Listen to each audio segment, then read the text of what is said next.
This is my audience.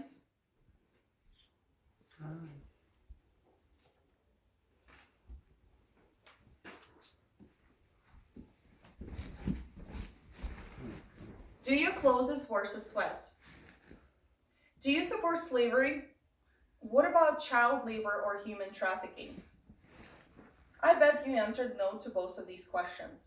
So when you go to the mall to pick off an overpriced $35 t-shirt from Abercrombie & Fitch or slide into your favorite Nikes, do you ever wonder where your clothes are made? I'm not talking about the label which says made in China, India, Indonesia, or Honduras. I'm talking about labor and resources that major brand manufacturers use in order to produce you cheap and affordable clothes. I'm talking about the sweatshops. Sweatshops are work environments which are characterized by low pay, long hours, and unhealthy or unsafe work conditions. Some sweatshops also have policies that severely violate human rights and freedom, like having no rest days, limited bathroom breaks, and no wage increases. Multiple apparel companies in US employ third world countries as their sweatshop for the West. Sweatshops for the West. The rights of workers are often violated by these manufacturer companies as they're not following the standard safety regulations or labor law compliances. Today we're going to talk about few violations and unethical business practices these big manufacturers are trying to hide from us. First, let's establish who works at these sweatshops.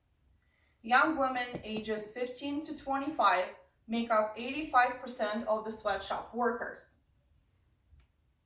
Women often fired from sweatshops when become pregnant because maternity leave equates to a non-productive worker. Those women are also forced to take birth control pills and go through the routine pregnancy screenings. To make matters worse, child labor is heavily prevalent in the sweatshop industry. According to the International Labor Organization, an estimated 168 million children ages 5 to 14 are forced to work in the developing countries. Children as young as 5 were found working 13-hour days for the daily wages of only 20 cents. In Bangladesh, about 1.3 million children are forced to work in order to support their family. According to the Canadian undercover reporter who worked at one of these sweatshops and was trained by a 9-year-old boss, use of the child labor is the worst thing by far I have uncovered during the research. What are the wages paid to those workers? In Bangladesh, 13 cents per hour. China, 44 cents per hour. Dominican Republic, $1.62. Honduras, $1.31. Indonesia, 34 cents. Nicaragua, 76 cents.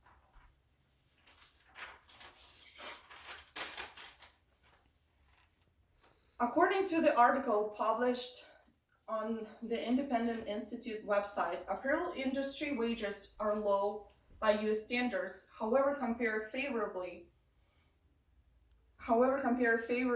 with the average standards of living in those countries. And as an example, a Bangladeshi worker can earn more than 36% of the population in his country who live on less than $1 a day, where manufacturers' hourly wage is only 64 cents. A shirt which sells in US for $60 can only pay 10 cents in labor to the worker. 10 cents to the laborer. It takes an apparel worker in a sweatshop an average of working 70 hours per week to exceed the average income in his country, which barely keeps him above the poverty level.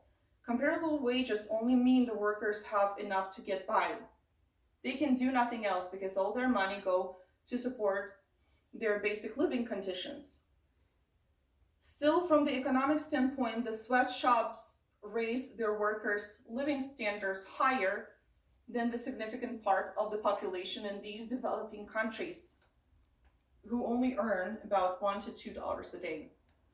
Though the apparel industry workers are better off than most people in their countries, it doesn't excuse the terrible working conditions, working environments they have to work in.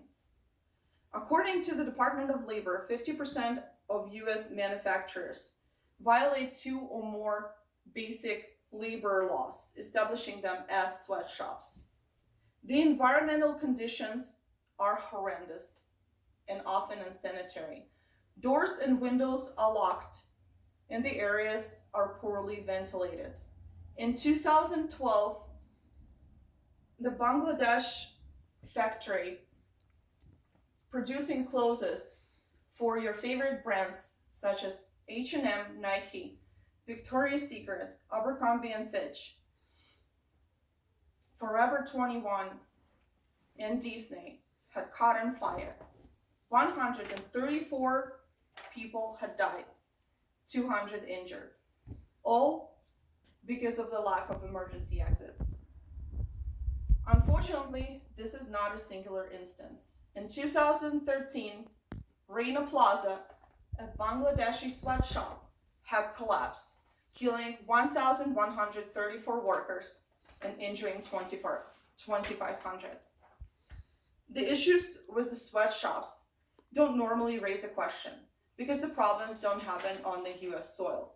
And when the organizations like the National Labor Committee or the Workers' Rights Consortium trying to fight the sweatshops, all that happens that those manufacturer giants are moving their business elsewhere and continue to exploit their workers and produce cheap clothes at a high cost. What can we do about it, you ask? As fashion industry is the fastest in growing as fashion industry became the fastest growing industry in the world, with that grew a number of sweatshops. This is a complicated and very confusing issue. After learning the awful details associated with the fashion industry, the first instinct might be is to eliminate the factories altogether.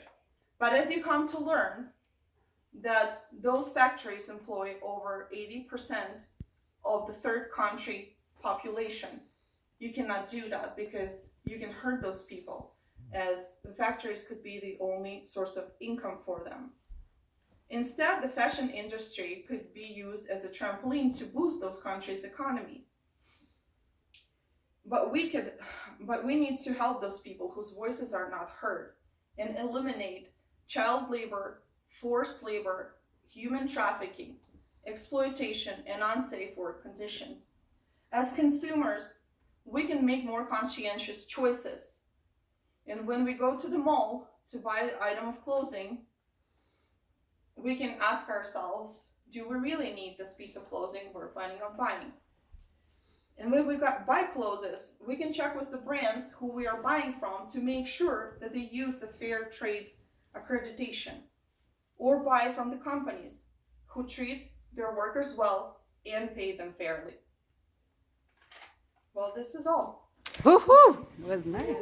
Let me show you my audience. Oh, here they are. Hello. They didn't leave. Bye, guys.